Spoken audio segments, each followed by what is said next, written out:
Well, I wouldn't call my life very remarkable. I'm just as ordinary as anybody else. I just had this God-given opportunity to be introduced to the game of golf when I was 8 years old, and I just seized those opportunities that I had, and try to make some sense out of it. Um, I mean, for those who are my vintage would understand the opportunities in the 70s and the 80s were very limited. When I was in 1980, I asked my father, I'd like to play professional golf. And my father told me that the prize money then was 25,000 rupees, with the winner getting 3,500 rupees. So the poor man who introduced me to the game said, there's no life, there's no future for you in golf. And that's how it was then. So, if at all there's anything I have done, it is to put India squarely on the golf administration map. If you looked at the list of golf administrators we have today, I'm extremely happy and satisfied that some of the best minds in our country have chosen, to follow my footsteps, if I may say that, in terms of golf referee and golf tournament administration.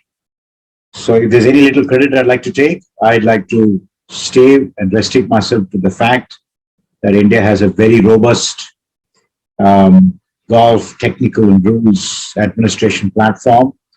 And, and I think that going forward, more Indians will be out there administering the game.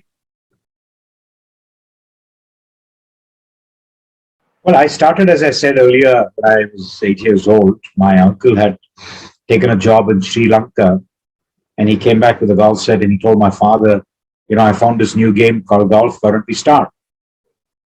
So my father cut down the 2-iron. The 2-iron, is always the 1-iron and the 2-iron are very difficult clubs to hit. So he cut the 2-iron down to my size and gave it to me, and he says, go and play the game. So I started playing the game. I got my first handicap a year or two later, 75 or 76. No looking back, I've played it 47 years now. So sometime in the late 1990s, I was playing golf in Kodaikanal, which is my home away from home. And there was a school teacher who got into an argument with us at the 19th hole. And as all of you know, the 19th hole is not a place to have arguments, it's a place to relax and unwind.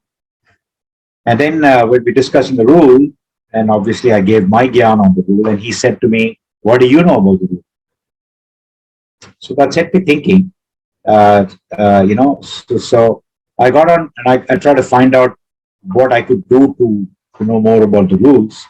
And that's when I, learned about the referees, the referee certification program in the UK at the R&A in Scotland. But it took me a few years to work the political system that was very prevalent in the Indian golf at that time. It was only in 2002 that I could get across to St. Andrews and pass the exam. And after that, as they say, the rest is history. Obviously, there will be a few regrets and disappointments, but the Bhagavad Gita teaches us to deal with them squarely and not waste precious life, losing sleep over it. I'm here only by the grace of God. Whatever I am today is by His benevolence and of course the hard work that also went into it. I actually wanted to retire from refereeing. I mean, I'm more or less retired now. I just do the odd major that comes my way. I wanted to retire after refereeing at the Rio Olympics in 2016. And I didn't make it to Rio. So that would have been a wonderful finish to what I thought was a great run in representing India across the world in tournaments that I never imagined in my life that I'd even remotely go near, let alone being inside the ropes and working with the best minds in the business in the space of tournament administration and referee.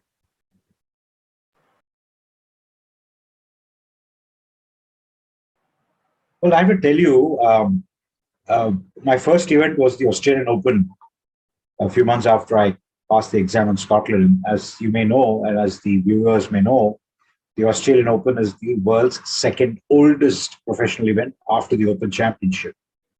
So it was a great privilege for me to referee four of them. And then after, and during that time, I got in touch with the Asian Tour, and I did a few tournaments with them. I wouldn't call that a difficult tour, but I would call it an experience that I would like to forget. Because, in my opinion, the Asian Tour is very parochial, very inward thinking, and I was racially profiled by their players. And the Asian Tour administration didn't have the guts to stand up and take action against the player. So it was back in 2005 when this happened. I decided I would never have anything to do with the Asian Tour, and I would never referee with them.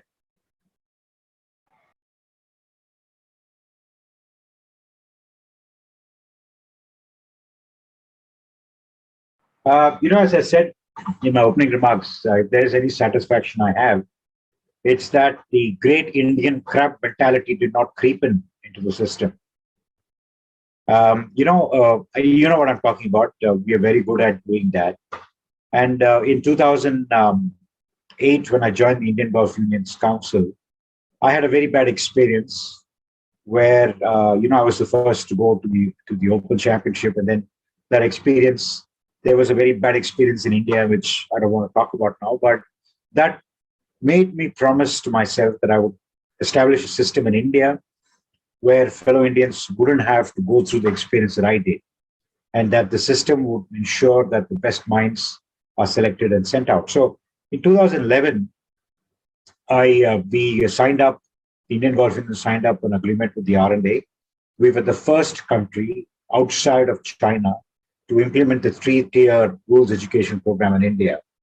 The level one, which is the one-day program, which you guys are hosting right now. The level two was then a three-day program. And from that level two, we would choose two of the best performers to be sent to St. Andrews in February of every year to take part in the three-day tournament administration and referee school, whereby, and after that, the exam, if they pass, they would get a similar qualification that, that I have and a few others have. And I'm very happy to say that every one of them that we sent from 2011 onwards has passed with distinction and is doing very well for us.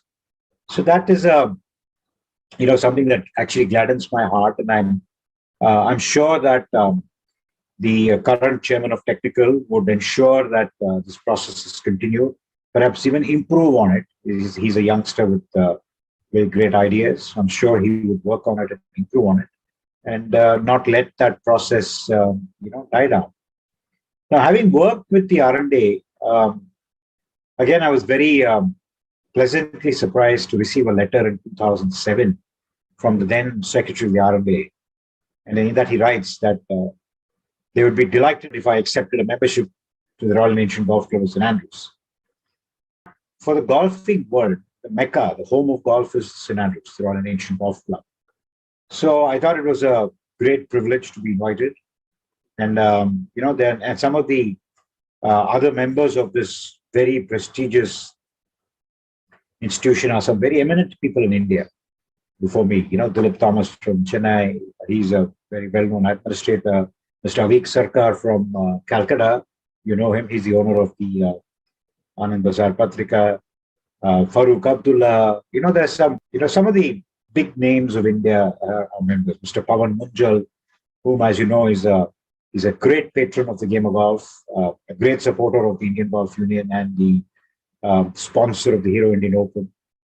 So when I was invited to join such a galaxy of people from India, I truly felt it was an honor that I must accept. And I did accept, and in 2010, I was admitted to membership of that club. And I'm happy to say that it's something that I will cherish.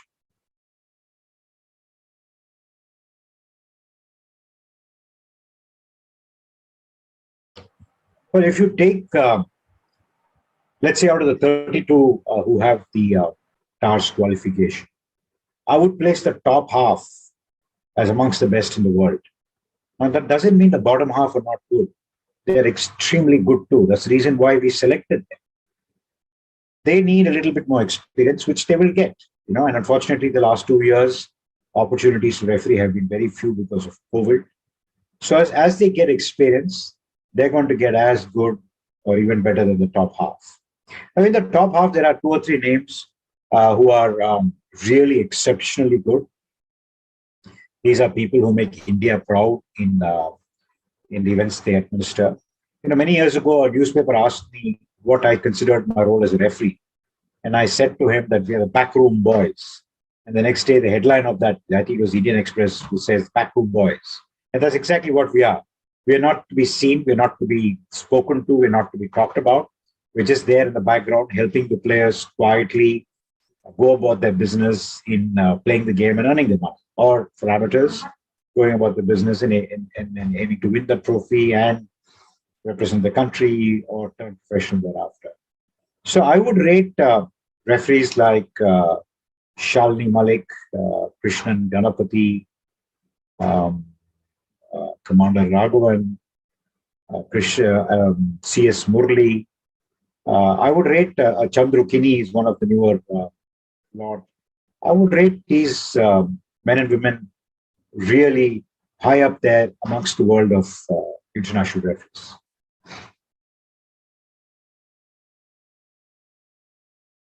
Well, obviously the first part of pandemic was bad for everybody. As you know, we have cancelled the Indian Open in 2020. And yesterday there was a message put out by the European Tour after consulting with us to cancel the 2021 Indian Open as well. The Indian Golf Union has not been able to run its 70 plus tournaments annually since last year.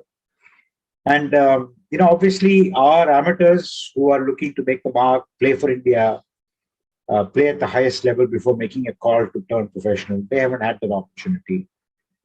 Globally, the US PGA Tour, the European Tour, they've all come back. They've managed to find themselves power bubbles or processes that can keep their players and officials relatively safe. Unfortunately, in India, we haven't yet found that. And I would not blame the golf administrators for it. I would blame the Janta for it, because our Janta are throwing caution to the winds. They're not wearing masks. They're not practicing social distancing, keeping their hands clean. So the spread of the virus is anybody's guess. So we're not able to actually make plans to come back. So while the break, perhaps the enforced break may have been good in some ways, it also obviously has effect, because as you know, golf is a game that needs constant practice. It's a highly skilled game. It's not something that you can just put away your clubs in the cupboard and then come back next day and then shoot a under-par score. It's a lot of mental fitness, a lot of physical fitness, a lot of technical skills and upgradation. So undoubtedly, it has affected the whole world. And obviously, when there's no golf, there's no administration of golf. So the referees themselves have not had an opportunity to hone in their skills. I talked about the bottom half of the list. They have not had a chance to come out and do more tournaments and learn from their experience. But I'm, I think, quite satisfied to see a lot of these tours are back in action. I think it's a matter of time before the Indian government also gives us clearance to hold these events. I think it's just a matter of time before we are also going to be back full speed. And I'm just hoping that the PGTI would also get its act together, get its sponsors in place, come back with their events to give our boys chances to get up on the world ranking. I mean, I feel sorry for people like Rashid Khan and the others. Had they played more events, they would have had a chance to qualify for the Olympics, but unfortunately they couldn't play, so they couldn't qualify. So all of these actually matter. And, I'm like anybody else, I'm hoping that, the government will help us bring the game back quickly.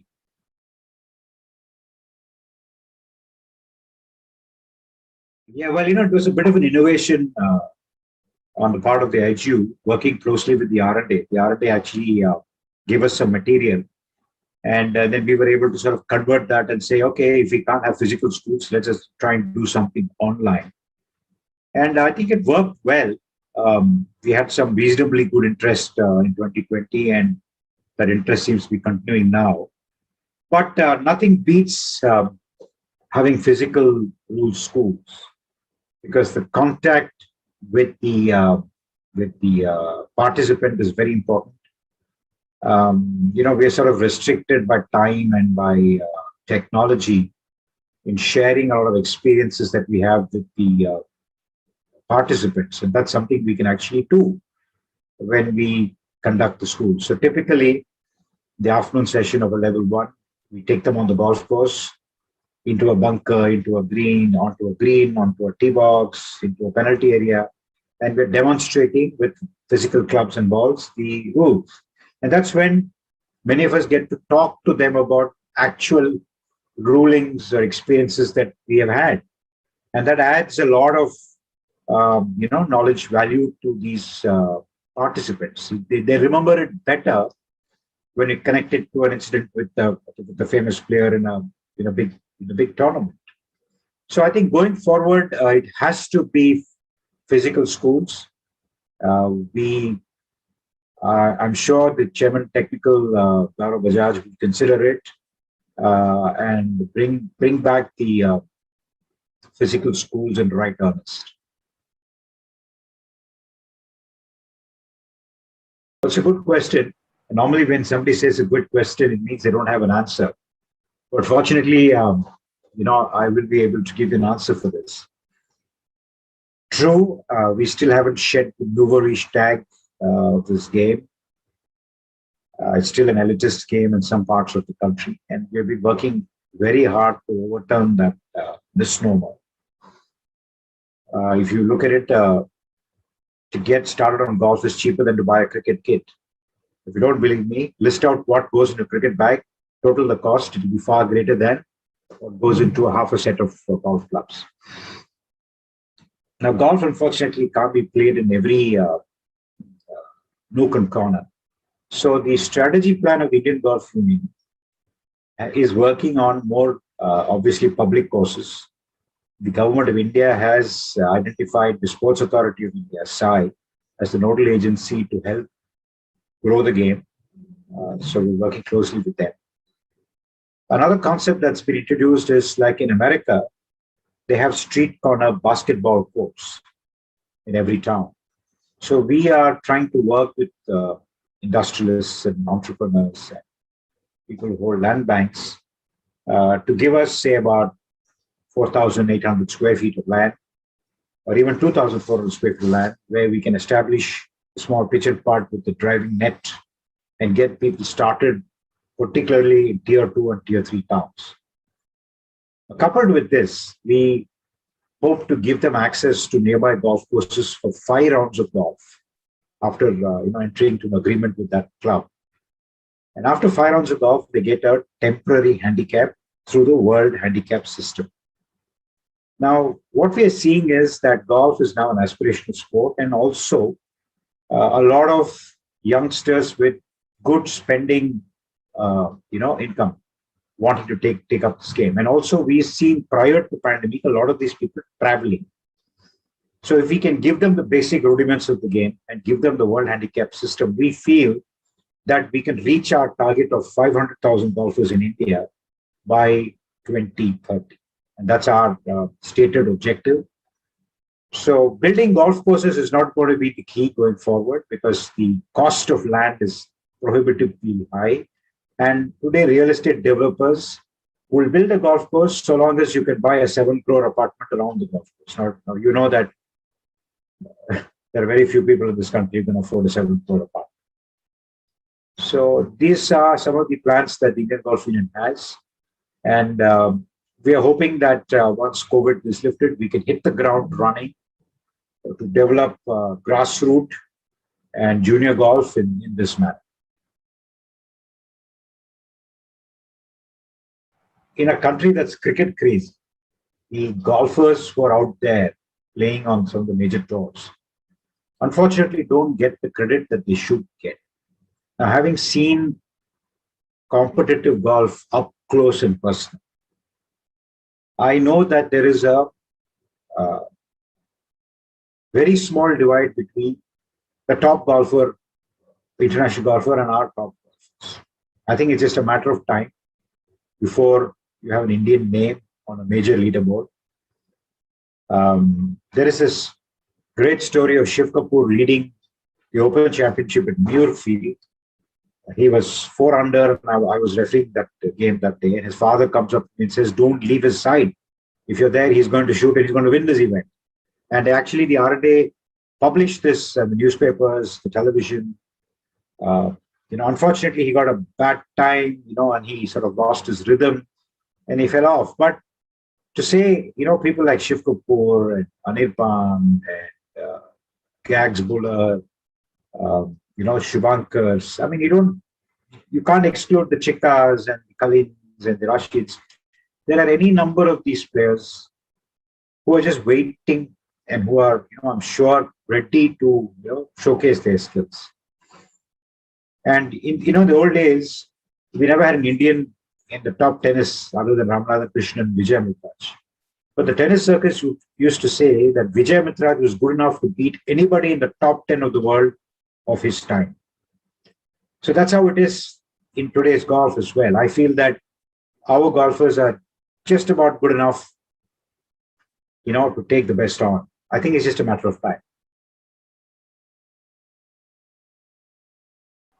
Well, you have three great players. You have Bhan, you have Udayan, and Aditya Ashok.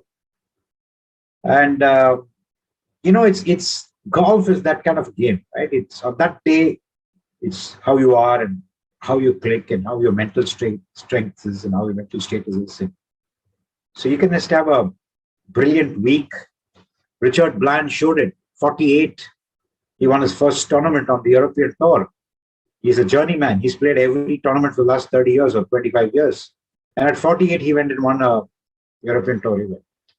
So I think that out of the 60 who will play for both the men and women, any one of the 60 is capable of getting a medal, including our stalwarts. So obviously, I'm rooting for them. I've refereed Anirban at the majors. Udayan Mane, I've seen him as a young amateur. I've refereed him thereafter. He came to the Asian Games in Incheon in 2014, where I was a technical delegate. He played for India. I think he's a fabulous swinger of the golf club. And he's just, any one of the 60 can win. And Aditya Ashok, I've seen her first as a 10-year-old. I know the focus she has. I know what she puts into her game. And I think the whole country, all of us will be rooting for them to get on the podium. I don't want this to be a pressure on them. Because the last thing, Indians are again very good at putting pressure. What we should be doing is believing in them, believing in their abilities, and wholeheartedly supporting their efforts. And if they don't come back with a medal, nothing is lost. We celebrate the fact that 3 Indians made it to the highest spectacle on this planet, and flying a Tiranga high. I think that's what we will be celebrating. My life today has been, I've had a kind of a second awakening, and I'm devoting my life to make golf inclusive. And I feel that most of India is guilty of ignoring those people who are less fortunate than us in the physical form, who have many disabilities. And I have made it my life to work closely with such people in all space, in all walks of life, not just in sport. And since I'm involved in sport administration, I would like to do whatever I can to make golf inclusive. So I would urge anybody who's watching this program to forget about anything else and to reach deep into their souls, deep into their hearts, and come out and help us make this world that we live in, that we have been given an opportunity to live in, as inclusive as possible. That, ladies and gentlemen, is what I'd like to leave you with today. Thank you.